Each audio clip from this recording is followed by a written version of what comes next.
नमस्कार, मैं रवीश कुमार। हम तो भाग नहीं सकते, लेकिन आप भाग सकते हैं तो दिल्ली से भाग जाइए।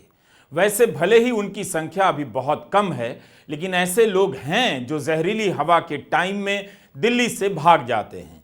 सबके लिए भागना संभव नहीं, लेकिन जो नहीं भाग रहा है वह भी भाग चलने की कल्पना से खुद को राहत पहुंचा रहा है। जहरीली हवा के कारण दिल्ली से भागने की गप्पबाजी में जितने लोग लगे हैं उनके लिए एक दुखद समाचार है। अमृतसर से लेकर लुधियाना, गाजियाबाद, नोएडा, मेरठ, दूर दराज के शहर भी जहरीली हवा की चपेट में आ चुके हैं। भागकर आप लाहौर भी नहीं जा सकते, उसकी हालत तो और खराब है। दिल्ली में तो अखबार भरने के लिए बहस भी हो रही है, लेकिन उन शहरों का हाल बहुत बुरा है जिन्हें आप छोटे शहर, बी टाउन, सी टाउन वगैरह वगैरह कहते हैं। जहरीली हवा के धुएं को चीरते हुए निकलकर काम पर जाते हुए आप फिल्म के हीरो जैसे नहीं लगते हैं। आप वही लगते हैं जो हैं, एक बीमार शहर के बीमार नागरिक। ऐसा नहीं है कि लोग परेशान नहीं हैं, अपनी बात नहीं कह रहे। जहां लिख सकते हैं वहां लिख रहे हैं, जहां बोल सकते हैं वहां बोल रहे हैं, लेकिन यह हवा साफ नहीं हो रही है।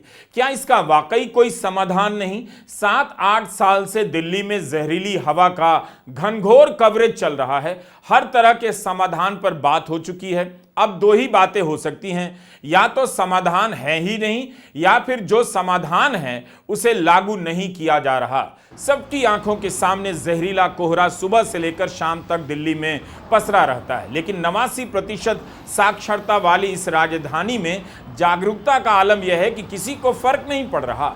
7-8 साल से कोर्ट की फटकार, फव्वारे, सार्वजनिक स्थलों में ऑक्सीजन की मशीन लगाने की नौटंकी हो चुकी। जनता बोर भी हो गई और आराम से इस हवा में सांस लिए जा रही है। स्मॉग गन, कृत्रिम बारिश, ऑड इवन, ईंट के भट्टे बंद करने से लेकर पार्किंग फीस बढ़ा देने जैसे तमाम सुझावों के बारे में आपने सुन लिया, इनका हाल देख लिया। सड़कों पर पानी का छिड़काव करते हुए भी देख लिया होगा, पर इन सब के इस्तेमाल से भी वायु प्रदूषण में कौन सी कमी आ गई, ये आपको दिल्ली की हवा बता रही होगी।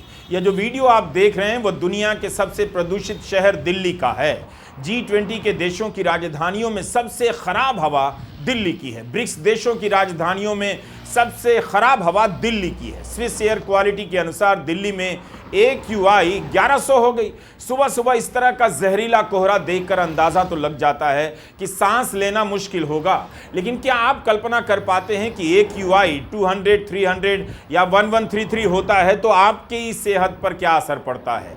इस पर भी इतनी शांति है, सब कुछ रूटीन की तरह चला जा रहा है। दिल्ली की हवा में PM 2.5 की मौजूदगी इतनी है कि क्या ही बताएं।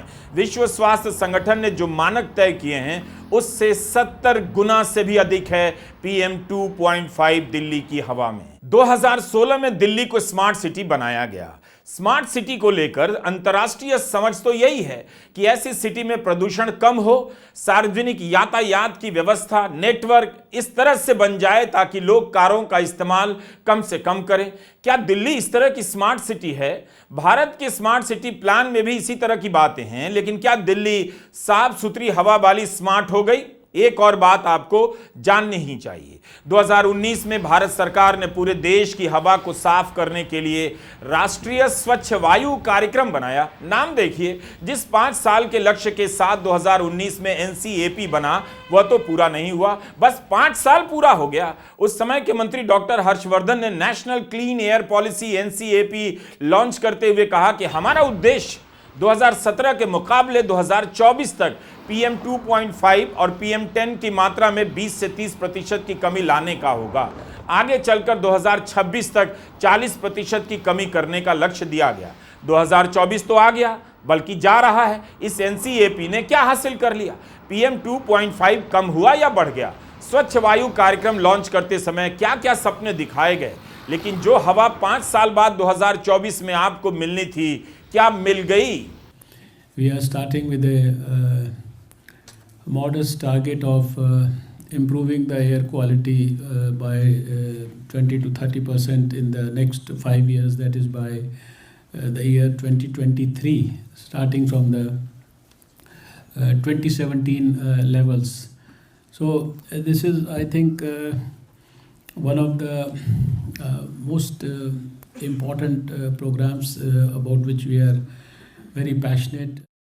केवल पॉलिसी लॉन्च हो रही है, रिसर्च पेपर पब्लिश हो रहे हैं, मगर हवा वही की वही है, जहर से भरी हुई। लोगों को सब पता है, वे अपने दफ्तरों में इजिप्ट, कायरो, लाहौर, इस्लामाबाद का AQI बताकर स्मार्ट बन लेते हैं, लेकिन उनकी दिल्ली जो स्मार्ट सिटी है उसकी हालत कब ठीक होगी यही उन्हें नहीं पता।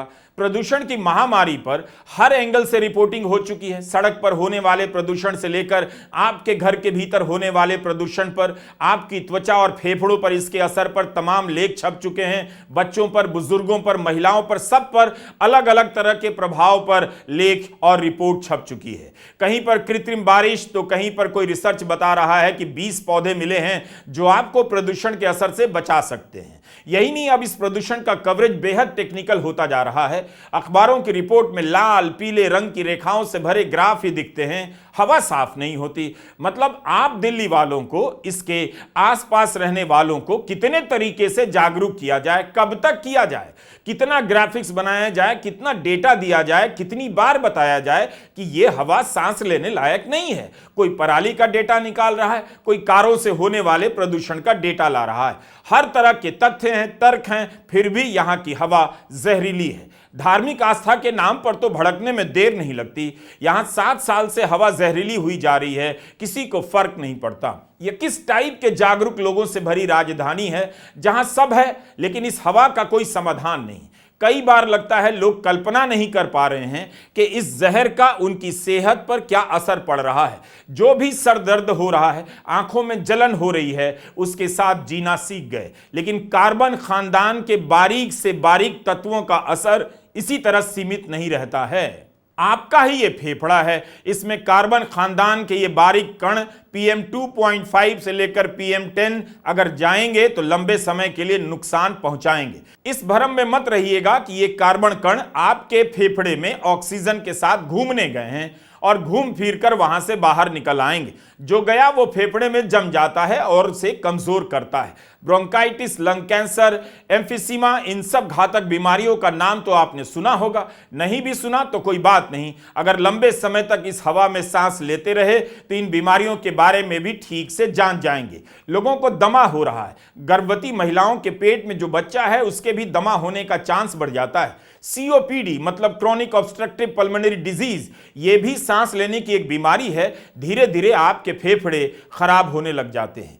PM 10 तो आप पानी छिड़ककर या दूसरे उपायों से कम कर सकते हैं, लेकिन PM 2.5 कम करने के लिए दिखावे के एक्शन से कुछ नहीं होने वाला। आप ज्यादातर चर्चा PM 2.5 और PM 10 के बारे में सुनते होंगे, लेकिन एक और खतरनाक तत्व है जिसे ब्लैक कार्बन कहते हैं। पर्यावरण पर लिखने वाले पत्रकार चेतन भट्टाचार्य जी ने हमारे लिए लिखा है कि नई रिसर्च से हमें यह पता चल चुका है कि कार्बन डाइऑक्साइड के मुकाबले ब्लैक कार्बन जैसी चीज का पर्यावरण पर और भी बुरा असर पड़ रहा है। इसका ग्लोबल वार्मिंग पर और भी असर पड़ता है। जब यह बर्फ और ग्लेशियर पर जाकर जम जाता है तो बर्फ पिघलने लग जाती है, जिससे बाढ़ का खतरा बढ़ जाता है। ब्लैक कार्बन से बादलों की संरचना और बारिश होने के पैटर्न पर भी बुरा असर पड़ता है। ब्लैक कार्बन को अंग्रेजी में सूट कहते हैं। इसके उत्सर्जन की इन तस्वीरों के सहारे हम बस अपनी बात कहना चाहते हैं। ब्लैक कार्बन आपके शरीर के अंदर भीतर तक घुस जाता है, फेफड़ों में जम जाता है और निकलता नहीं। इसके बाद यह फेफड़ों में कई तरह की बीमारियां पैदा करता है। हम इसे लेकर कितना कम जानते हैं। यह BP, दिल की बीमारी और स्ट्रोक का खतरा बढ़ा देता है। तो आप बताइए, इस तरह का आंकड़ा हर घंटे आना चाहिए कि नहीं, हर अस्पताल से आना चाहिए कि नहीं, कि इस घंटे दिल्ली में सांस की तकलीफ वाले कितने मरीज भर्ती हुए। अस्पतालों के भीतर भी इसका ऐलान होना चाहिए, जहां हर समय 1000-2000 लोग होते हैं, कि इस समय इस अस्पताल में इतने मरीज जहरीली हवा के कारण भर्ती हुए हैं। यह सब कर लिया गया तो यह क्यों नहीं किया जा रहा है? क्योंकि जब ये आंकड़े बताए जाने लगेंगे तो हड़कंप मच जाएगा। तब आपको ठीक से दिखेगा कि जहरीली हवा से आपके घर के लोगों पर क्या असर पड़ रहा है और आपकी जेब पर क्या असर पड़ रहा है। आप केवल डॉक्टर की फीस नहीं भर रहे हैं, 10 से 15 हजार रुपए देकर एयर प्यूरिफायर खरीद रहे हैं। आप कितने भी एयर प्यूरिफायर ले लें, इस सच्चाई से नहीं भाग सकते कि आपके शहरों की हवाओं में जहर घुल चुका है। जब डॉक्टर कह रहे हैं कि फेफड़े पर असर पड़ता है तो उसका डेटा हर दिन दिया जाना चाहिए। अभी तो AQI का 500 से ऊपर कोई रेंज नहीं, लेकिन इसका मतलब यह नहीं कि 500 से ऊपर इसका रेंज नहीं है। आप 1133 देखकर ही हाय तौबा मत कीजिए। ये जो AQI 250-300 होता है वह भी कम खतरनाक नहीं होता। 1133 से घटकर अगर 150 पर आ जाए तो इसका मतलब नहीं कि हवा सांस लेने लायक हो गई।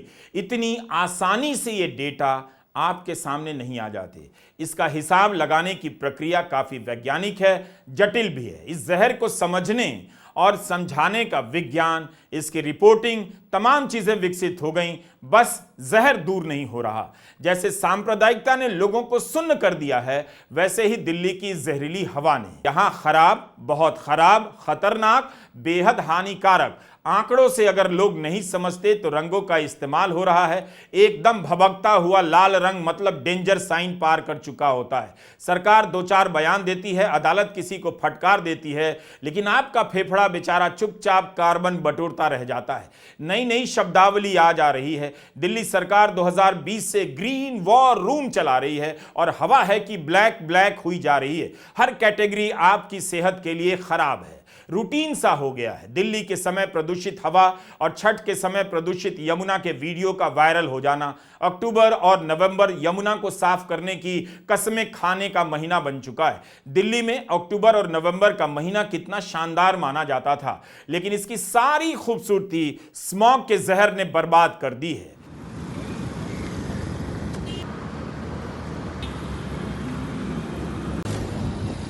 गाजीपुर में बना यह कचरे का पहाड़ कब से खड़ा है। इसे हटाने का वादा हर साल किया जाता है, लेकिन कचरा साफ करने में भी हमारी टेक्नोलॉजी या इच्छा शक्ति का ये हाल है।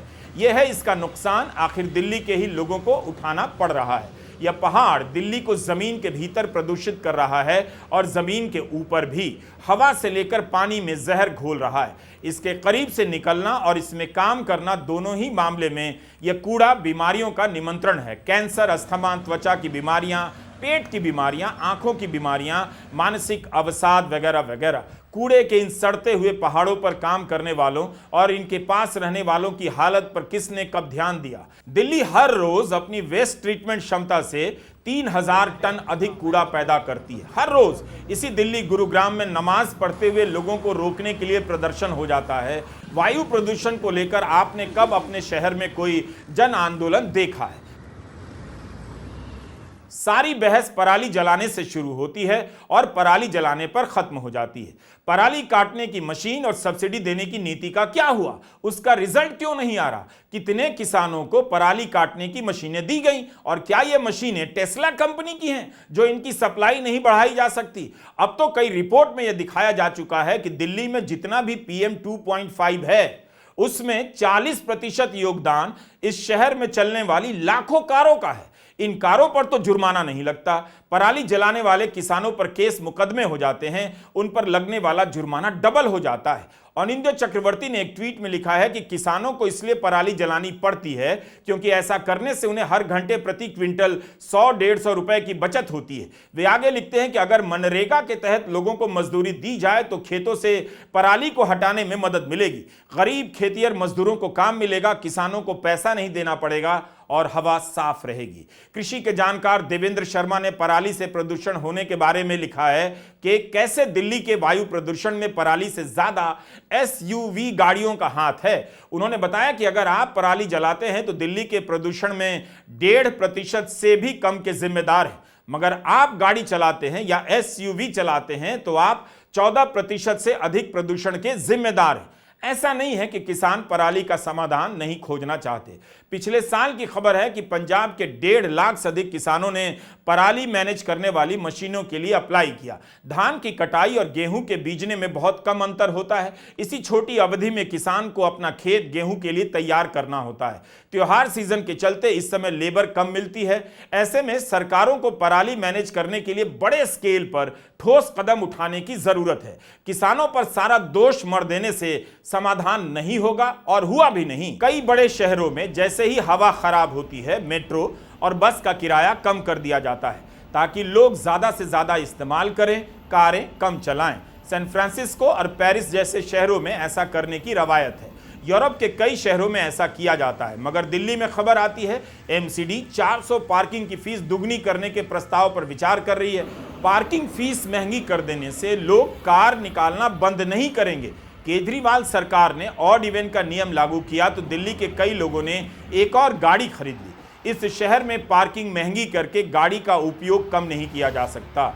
अजीब अजीब तरह के फॉर्मूले अपनाए जा रहे हैं और ये प्रदूषण केवल दिल्ली में नहीं है, याद रखिएगा।